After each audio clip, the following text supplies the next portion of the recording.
Berniat karena Allah.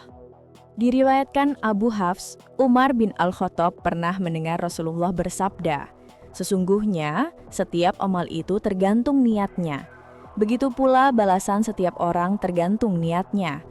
Barang siapa hijrah dengan niat karena Allah dan Rasul-Nya, maka ia akan mendapatkan balasan hijrahnya karena Allah dan Rasul-Nya. Namun, barang siapa hijrah dengan niat karena ingin mendapatkan dunia atau menikahi wanita, maka balasan hijrahnya seperti yang ia inginkan." Hijrah Ibrahim bin Adham. Ahmad bin Abdullah, sahabat Ibrahim bin Adham yang merupakan putra mahkota Raja Khurasan, bercerita, suatu hari ketika Ibrahim bin Adham berada tidak jauh dari istananya, ia melihat seorang laki-laki menyantap remah roti. Ibrahim bin Adham tertegun, pandangi orang itu dengan saksama hingga ia menghabiskan remah roti itu, kemudian minum dari air sungai yang terletak di bawah istananya. Setelah itu orang itu tidur dengan lelapnya. Melihat itu Ibrahim bin Adham terpikir sesuatu.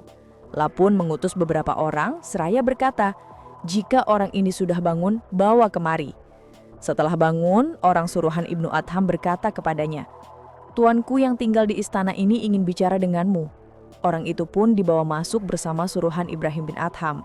Begitu datang, Ibrahim bin Adham berkata, "Wahai Kisanak, engkau menyantap remah-remah roti. Apakah engkau lapar?" Orang itu menjawab, "Iya." Ibrahim bin Adham bertanya lagi, "Apakah engkau kenyang?" Ia menjawab, "Iya." Ibrahim bin Adham bertanya lagi, "Lalu engkau tidur pulas tanpa beban apapun?" Ia menjawab, "Iya." Ibrahim bin Adham berkata dalam hati, "Apa yang telah aku perbuat selama ini dengan dunia, memuaskan nafsu belaka." Selanjutnya Ibrahim bin Adham mengembara dalam misi pencarian Allah. Ia ingin hijrah kepadanya dengan hati yang bersih dan niat yang tulus.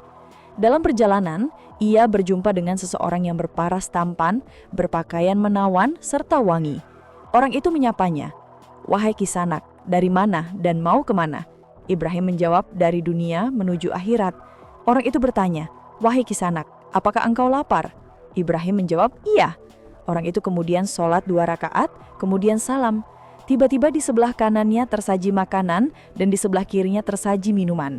Lalu ia berkata, "Makanlah." Ibrahim bin Adham pun makan sekadar menghilangkan lapar dan haus. Orang itu berkata, "Pikirkan, pahami, jangan bersedih dan jangan terburu-buru. Karena terburu-buru itu sifatnya syaiton.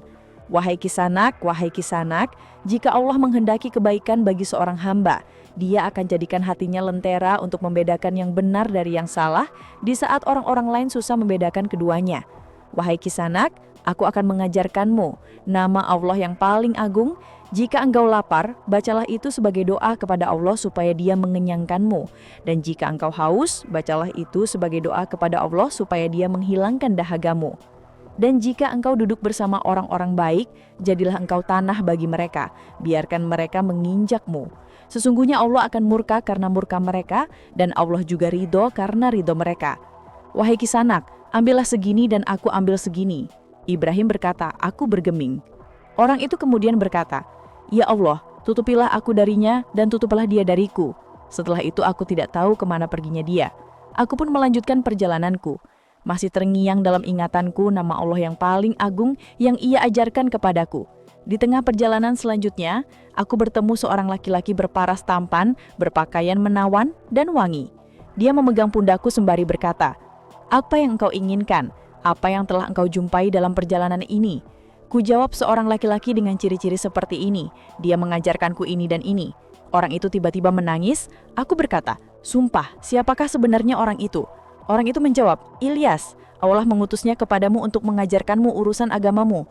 Dan aku bertanya, "Lantas engkau siapa?" Ia menjawab, "Aku Khidir." Begitulah karena Ibrahim bin Adham hijrah dengan niat tulus karena Allah yang dipertegas dengan tindakan nyata, maka ia pun berjumpa dengan para wali Allah.